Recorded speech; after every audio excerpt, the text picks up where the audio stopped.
الحمد لله رب العالمين وبه أستعين وأشهد أن لا إله إلا الله وحده لا شريك له وأشهد أن محمدا عبده ورسوله أما بعد أعوذ بالله من الشيطان الرجيم بسم الله الرحمن الرحيم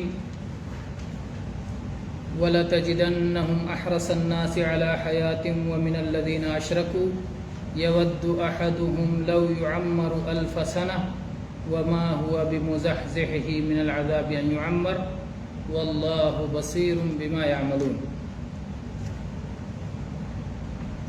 میرے بھائیوں، میرے دوستوں، عزیزوں اور بزرگوں، قرآن مجید میں سورہ بقرہ سلسلے وار پڑھ رہے ہیں اور اللہ کے فضل سے اب تک 95 آیتیں پڑھ چکے ہیں۔ آج آیت نمبر 96، سورہ بقرہ کی آیت نمبر 96۔ اس سے پہلے کی آیتوں سے اس کا تعلق ہے۔ جب ہم پچھلی آیت میں دیکھتے ہیں کہ اللہ تعالیٰ نے بنی اسرائیل کو، قوم یہود کو مخاطب کر کے فرمایا کہ اگر تمہارا یہ دعویٰ ہے کہ آخرت خالص تمہارے لیے ہے اور تم اللہ کے بیٹے اور پیارے ہو اور تمہیں تو آخرت میں نعمتیں ہی نعمتیں ملنے والی ہیں، اگر ایسی بات ہے تو پھر تم موت کی تمنا کیوں نہیں کرتے؟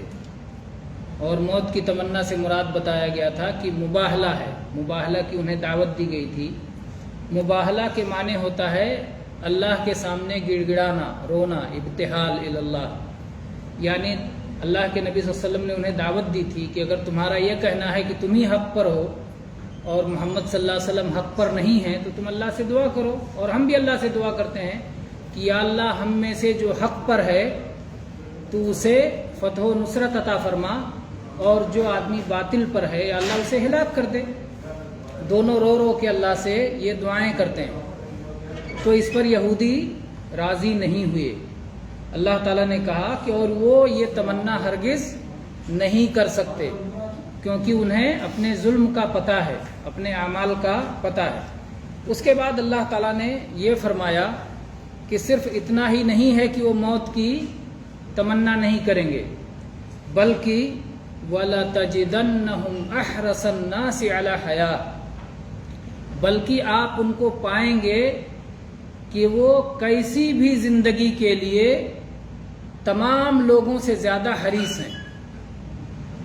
آپ ان کو پائیں گے، آپ ایک شخص کو مخاطب کیا گیا، یا تو جو بھی قرآن پڑھ رہا ہے وہ، یا نبی صلی اللہ علیہ وسلم، اور پھر نبی صلی اللہ علیہ وسلم کی اتباع میں باقی سارے لوگ، اور آپ ان کو پائیں گے احرص الناس، سب سے زیادہ حریص، تمام انسانوں سے زیادہ حریص اور لالچی۔ حرص اور لالچ کس کو کہتے ہیں؟ کہ کسی چیز کے پانے کی بہت زیادہ خواہش ہو اور اس کے لیے جتنا ہو سکتا ہے آدمی وہ سب کر گزرے، اور اس کو کھو جانے کا اسے بڑا غم ہو اور دکھ ہو، تو اس کو حرص کہتے ہیں۔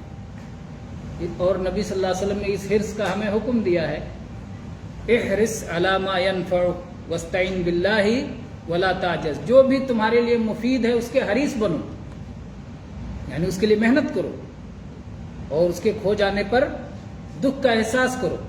احرص علی ما ينفعک، جو بھی تمہارے لیے نفع بخش ہے، مفید ہے، اس کے حریص بنو۔ واستعن باللہ ولا تعجز، اور اللہ سے مدد مانگ کر کے وہ کام کرو اور عاجز بن کے نہ رہو۔ ایک ہوتا ہے عاجز، ایک ہوتا ہے کاہل، دونوں میں فرق ہے نا۔ عاجز جس کو طاقت ہی نہیں، کاہل طاقت ہے پھر بھی نہیں کرتا۔ تو اللہ کے رسول صلی اللہ علیہ وسلم نے فرمایا کہ عاجز نہ بنو۔ تو بتایا کہ سارے لوگوں میں سب سے زیادہ حریص ہیں یہ علی حیاتن، زندگی کے حریص۔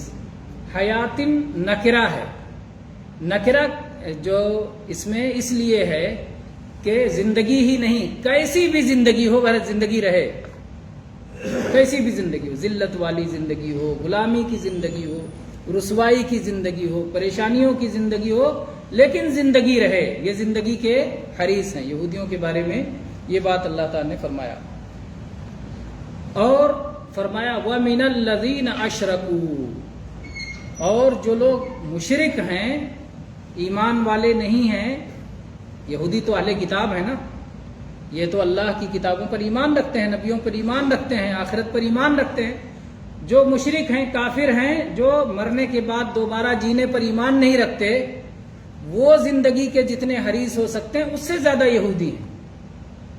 وہ زندگی کے حریص کیوں ہوتے ہیں؟ وہ سمجھتے ہیں یہی دنیا سب کچھ ہے، مر گئے سب ختم، کچھ نہیں ہے، تو اس لیے دنیا میں جتنا مزے کرنا ہے مزے کر لو، جتنا عیش آرام سے گزارنا ہے عیش و آرام کر لو، دنیا ختم، آنکھ بند، کچھ بھی نہیں آگے۔ تو وہ زندگی کے حریص ہوتے ہیں کہ جتنا موقع مل جائے زندگی میں۔ یہودیوں کا مسئلہ یہ ہے کہ ان سے بھی زیادہ حرص والے ہیں، جبکہ ان کا آخرت پر ایمان ہے۔ یہ کیوں حرص والے ہیں؟ یہ حرص والے بھی ہیں کہ دنیا جو کچھ مل جائے اسی میں مزہ مل سکتا ہے، اور اس لیے بھی کہ موت سے ڈرتے ہیں کہ مرنے کے بعد سزا شروع ہو جانے والی ہے۔ جانتے ہیں کہ اللہ نے جو ہم سے عہد لیا ہے ہم اس عہد پہ تو چل نہیں رہے ہیں۔ اللہ نے عہد لیا تھا کہ جب آخری نبی محمد صلی اللہ علیہ وسلم آئیں گے تو ان پہ ایمان لانا، لیکن ان کے نبوت اور رسالت کو پہچاننے کے باوجود ان پر ایمان نہیں لا رہے ہیں۔ تو یہ جانتے ہیں اس حقیقت کو کہ جب ہم جیسے اللہ کے سامنے جائیں گے مرنے کے بعد تو وہاں سے تو ہمارے سلسلہ شروع ہو جائے گا ہماری سزاؤں کا، تو دنیا جتنا بھی مل جائے جیسے بھی مل جائے اس سے تو بہتر ہے۔ تو اس لیے یہ لوگ دنیا کے مشرکوں سے بھی زیادہ حریص ہیں۔ یہودی سب سے زیادہ زندگی کے لالچی اور موت سے خائف ہوتے ہیں۔ پھر اللہ تعالیٰ نے فرمایا یود احدہم لو یعمر الف سنہ، ان میں سے ایک ایک شخص چاہتا ہے کہ کاش اسے 1000 سال کی عمر میں نصیب ہو جائے، 1000 سال کی زندگی نصیب ہو جائے۔ ان میں سے کس میں سے؟ مشرکین میں سے کہ یہودیوں میں سے؟ دونوں کا ذکر اس سے پہلے آ چکا نا، یہودی بھی مشرک بھی۔ مشرک قریب میں ہیں، یہودی کا پہلے ذکر ہوا، بعد میں مشرک پھر کہا کہ ان میں سے، اور ان جب کہا جاتا ہے تو جب سب سے قریب میں جس کا ذکر ہو وہ مراد ہوتا ہے۔ دونوں مفسرین نے اس کو بھی کہا ان کو بھی کہا ہے۔ کسی نے کہا کہ یہودی مراد ہیں کہ ہر یہودی چاہتا ہے 1000 سال کی زندگی مل جائے، کچھ مفسرین نے کہا کہ مشرک چاہتے ہیں کہ 1000 سال کی زندگی مل جائے۔ یہ زیادہ قوی لگتا ہے، یہ زیادہ مضبوط رائے لگتی ہے۔ کیوں؟ اس لیے کہ یہودی زیادہ حریص ہیں، تو اگر ایک مشرک یہ چاہے گا کہ 1000 کی زندگی ملے تو یہودی 1000 سے بھی زیادہ چاہے گا، تو مطلب ان کی ذلت اور زیادہ اس سے واضح ہوتی ہے۔ تو اس لیے یہ تفسیر زیادہ راجح ہے کہ ہر یہودی نہیں بلکہ ہر مشرک چاہتا ہے کہ اس کو 1000 سال کی زندگی ملے، اور یہودی اس سے بھی زیادہ چاہتے ہیں۔ اللہ تعالیٰ نے پھر فرمایا وَمَا هُوَ بِمُزَحْزِحِهِ مِنَ الْعَذَابِ، لیکن اسے یہ یاد رکھنا چاہیے کہ لمبی عمر مل جانے سے عذاب تو ٹلنے والا نہیں ہے۔ مان لیجئے کہ لمبی زندگی اس کو 1000 سال کی بھی مل گئی، 1000 سال کے بعد پھر کیا ہے؟ وہی موت، اور موت کے بعد وہی آخرت، اور وہی آخرت میں جو سزا ملنے والی ہے۔ تو 1000 سال کی زندگی پا کر کے بھی وہ عذاب سے تو بچ نہیں سکتا ہے، تو پھر ایسی تمنا کا کیا فائدہ کہ جس کی وجہ سے اس کی سزا ختم نہیں ہوتی ہے۔ اسی لیے علماء نے اسی آیت کے ضمن میں ایک مسئلہ ذکر کیا ہے کہ سلف صالحین کتنی دقیق نظر رکھتے تھے، کتنی باریک نظر رکھتے تھے۔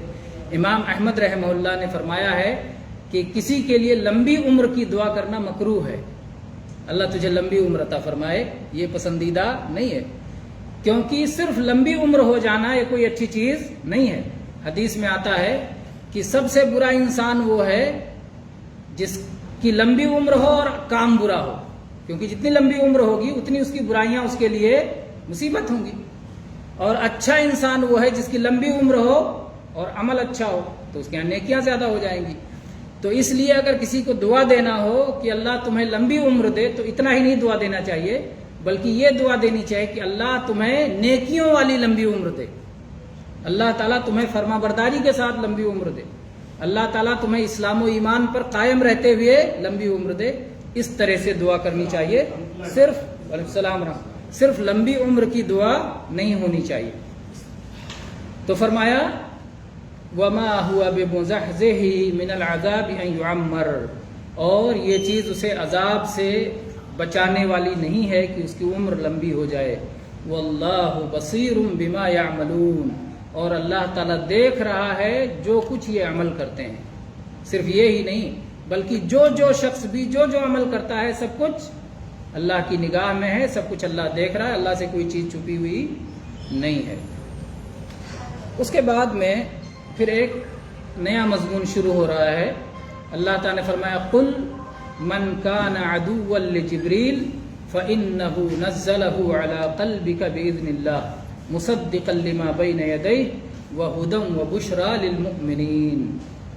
قل آپ کہہ دیجئے من کان عدوا لجبریل، جو آدمی جبریل کا دشمن ہے.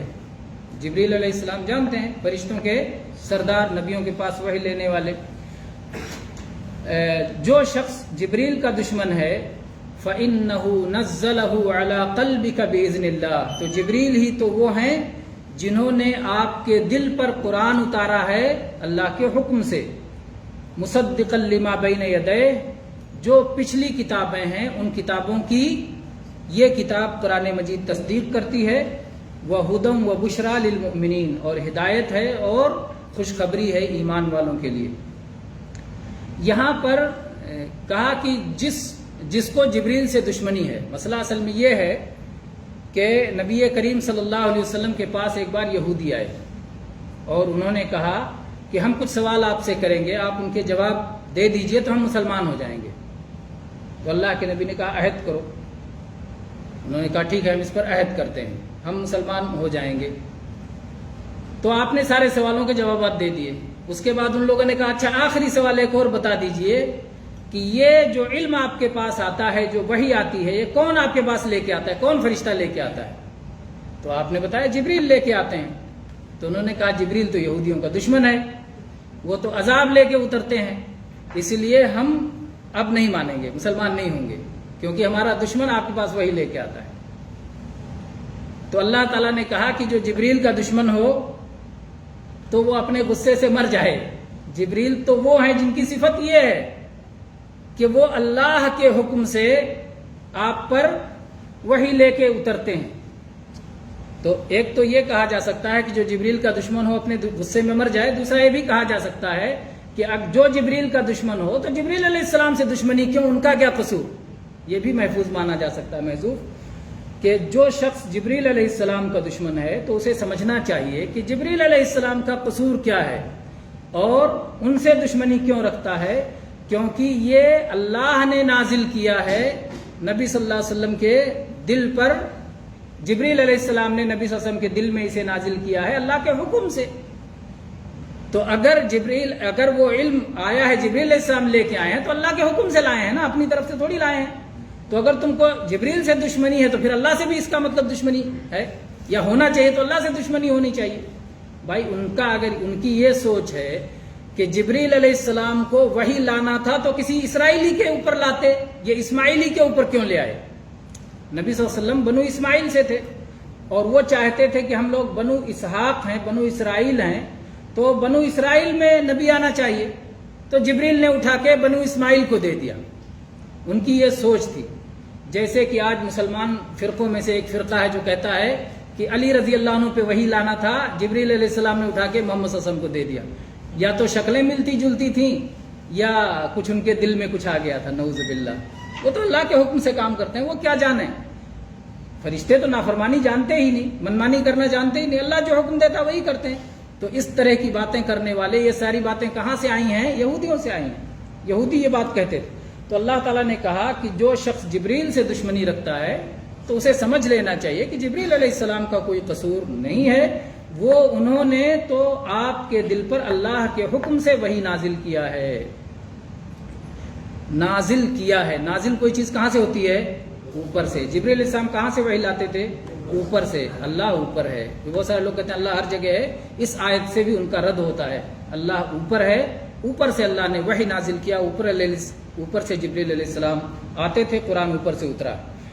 اس کے بعد فرمایا تو ایک تو یہ کہ اللہ کے حکم سے لائے ہیں. دوسری بات جبریل علیہ السلام جو کچھ لائے ہیں اگر تمہارے تورات کے خلاف ہوتا تو وہ کہہ دیتے، لیکن وہ جو کچھ لائے ہیں اس میں تو تمہارے توریت کی تصدیق ہے. مصدقاً لما بین یدیہ، جو پچھلی کتابیں اس کی تصدیق ہے.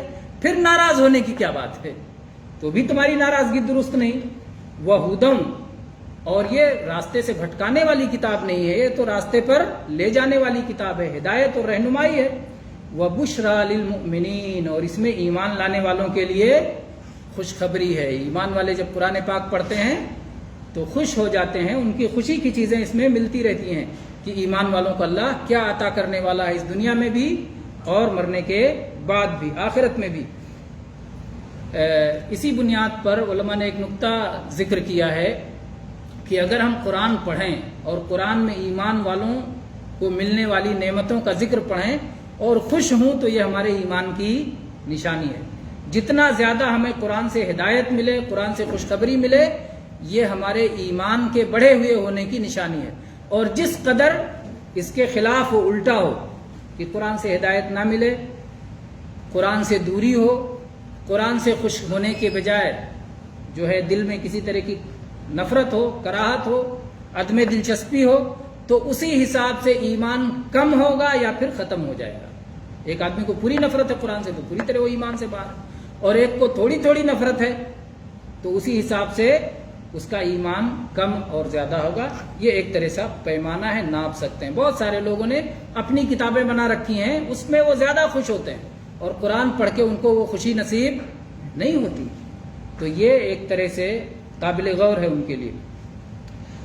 پھر اللہ تعالی نے فرمایا آگے، من کان عدوا للہ وملائکتہ ورسلہ وجبریل ومیکال فإن اللہ عدو للکافرین، جو آدمی دشمن ہے اللہ کا اور اللہ کے فرشتوں کا اور اللہ کے رسولوں کا اور جبرائیل کا اور میکائیل کا، تو اللہ تعالی کافروں کا دشمن ہے۔ اللہ نے ایک عام بات بتا دی، جب ان لوگوں نے کہا کہ اگر میکائیل علیہ السلام وہی لے کے آئے ہوتے تب تو ہم مان لیتے، کیونکہ میکائیل علیہ السلام کی ذمہ داری یہ ہے کہ وہ بارش برسائیں، ان کی ذمہ داری ہے کہ پودے اگائیں، ان کی ذمہ داری ہے کہ بندوں کے لیے رحمت لائیں، اور جبریل علیہ السلام کا معاملہ یہ ہے کہ وہ عذاب لے کے آتے ہیں، تو اس لیے جبریل تو ہمارے دشمن ہیں، اس لیے ہم ایمان نہیں لانے والے۔ تو اللہ تعالیٰ نے کیا کہا کہ جبریل علیہ السلام تو اپنی طرف سے کچھ نہیں کرتے، اللہ کے حکم سے کرتے ہیں، تو مطلب یہ تمہاری دشمنی اللہ سے ہے۔ تو جو آدمی اللہ کا دشمن ہے اور جو آدمی اللہ کے فرشتوں کا دشمن ہے، جبریل بھی ایک فرشتہ ہے، اور تم میکائیل کے دوست کیسے ہو سکتے ہو کہ میکائیل بھی جبرائیل کے دوست ہیں؟ اور دشمن کا دوست دوست ہوتا ہے کہ دشمن ہوتا ہے؟ دشمن کا دوست بھی دشمن ہوتا ہے، تو پھر میکائیل سے بھی تمہاری دشمنی ہونی چاہیے۔ ان کو اگر تم دوست مان رہے ہو تو تم اس میں بھی جھوٹے ہو۔ تو جبرائیل کو بھی تمہارے دشمن اور میکائیل بھی تمہارے دشمن اور اللہ بھی تمہارا دشمن اور فرشتے بھی تمہارے دشمن، سب تمہارے دشمن ہیں۔ جو شخص ان سارے لوگوں سے دشمنی کرے وہ یہ جان لے کہ ایسے کافروں کا اللہ بھی دشمن ہے، اللہ بھی دشمن ہے۔ اور اس کو اس طرح بھی سمجھا جا سکتا ہے کہ جبریل علیہ السلام کون ہیں؟ اللہ کے دوست ہیں، اللہ کے ولی ہیں، اللہ ان کا دوست، وہ اللہ کے دوست، ان میں کوئی دشمنی نہیں، وہ اللہ کے حکم کی اطاعت کرتے ہیں، اللہ کے ولی ہیں، اللہ کے فرما بردار ہیں۔ جو اللہ کی اطاعت اور فرما برداری کرتا ہے اسے اللہ کی ولایت ملتی ہے، اور جو اللہ کے ولی سے دشمنی رکھے اس سے اللہ نے جنگ کا اعلان کیا ہے۔ صحیح بخاری کی حدیث قدسی، من عاد لی ولیا فقد آذنتہ بالحرب، جو شخص میرے کسی ولی سے دشمنی کا اعلان کرے تو میں اس سے جنگ کا اعلان کرتا ہوں۔ تو جبریل علیہ السلام جو اللہ کے ولی ہیں، اگر تم نے ان کو دشمن اپنا بنایا ہے تو سمجھ لو کہ جبریل علیہ السلام ہی نہیں بلکہ سارے فرشتے اور جبریل اور میکائیل اور اللہ سب تمہارے دشمن ہیں، اور ایسے کافروں کا دشمن خود اللہ ہے۔ تو یہ چیز اللہ نے بہت واضح طور پر انہیں بتا دیا۔ پھر اللہ تعالیٰ نے فرمایا وَلَقَدْ أَنزَلْنَا إِلَيْكَ آيَاتٍ بَيِّنَاتٍ، اور یقینی طور پر ہم نے آپ پر نازل کیا ہے کھلی ہوئی نشانیوں کو، کھلی ہوئی آیتوں کو ہم نے نازل کیا ہے۔ یہاں بھی اللہ نے کیا کہا؟ ہم نے نازل کیا ہے، اوپر سے ہے نا، یا اس آیت میں بھی اللہ کے اوپر ہونے کی دلیل ہے کہ اللہ اوپر ہے، اوپر سے اللہ نے قرآن پاک کو نازل کیا۔ ہم نے آپ کی طرف نازل کیا ہے کھلی ہوئی آیتیں، واضح آیتیں۔ آیت کا معنی اس سے پہلے بتایا جا چکا ہے کہ دونوں طرح کی آیتیں اس میں شامل ہوتی ہیں، قرآنی آیات بھی اور معجزات بھی۔ جو معجزات دیا ہے وہ سب اللہ نے نازل کیا ہے. اتنی کھلی کھلی نشانی دی ہے کہ اگر کوئی آپ پر ایمان لانا چاہے تو اس کے لیے بات کو سمجھنا بہت آسان ہے کہ اللہ کے نبی ہیں اور آپ کو اللہ نے یہ نشانی دی ہے. وما یکفر بها الا الفاسقون، اور ان نشانیوں کا وہی انکار کرتے ہیں جو نافرمان ہیں، جو فاسق ہیں. اس میں ایک کفر لفظ استعمال ہوا اور ایک فسق لفظ استعمال ہوا. فسق آپ جانتے ہیں، فسق کے مطلب ہوتا ہے نکل جانا، اطاعت سے نکل جانا، یعنی نافرمانی کرنا. فسق دو طرح کا ہوتا ہے، ایک فسق اکبر اور ایک فسق اصغر. فسق اکبر یہ کفر کے برابر ہے اور فسق اصغر یہ گناہ ہے.